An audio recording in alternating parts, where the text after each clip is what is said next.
الحمد لله رب العالمين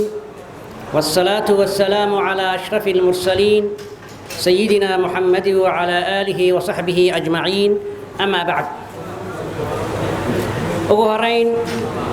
وحان أمهد علينا إلهي جل شأنه ما أنتنا مكانيي إن نسكوني ما ذو مكان كان بركيسا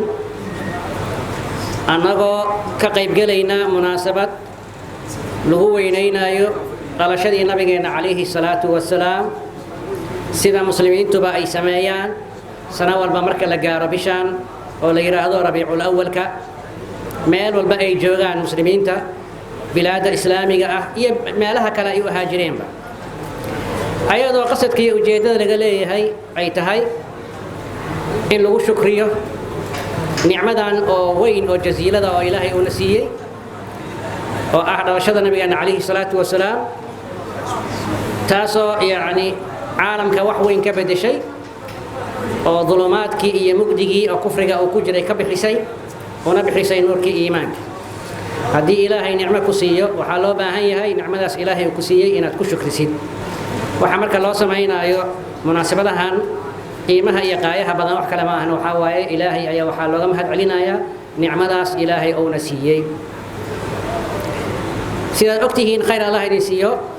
marka munaasabaadkan oo kale isku yimaado waxa la sameeyo wax kale ma ahan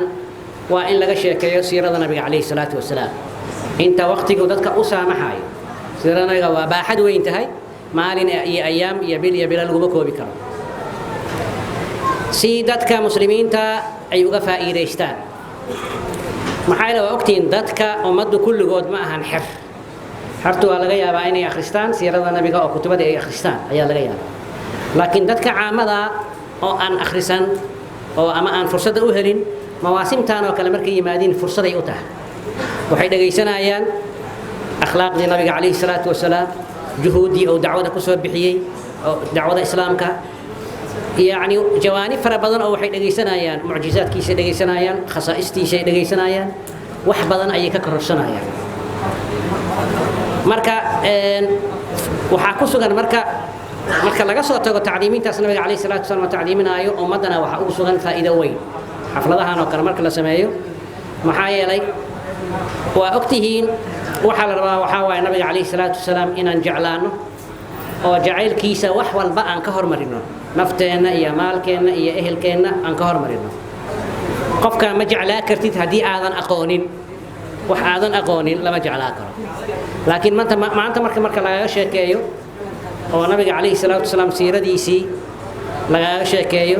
sifaadkiisii oo khalqiga ah oo mistahay laga sheekeeyo sifaadkiisii oo khuluqiga ah oo yaani dabeecadiisii laga sheekeeyo waxa waaye wax weyn ayaa ka kordhaya ilaahay ana amaanay nabiga calayhi salaatu wasalaam oo quraankiisa ku amaanay annaga hada wuxuu nooga baahan yahay ma jiraan laakiin annaga waxaan rabnaa waxyaabahaas aan sheegayno inaan annagu wax ku helno aan ku raadinayno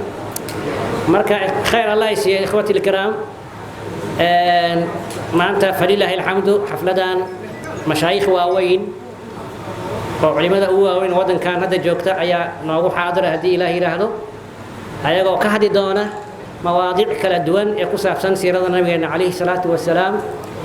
مركا وحان سود وينينا مشايخ داس نوجوكتا هي ضيوف تكلي أو نغلق بجليسة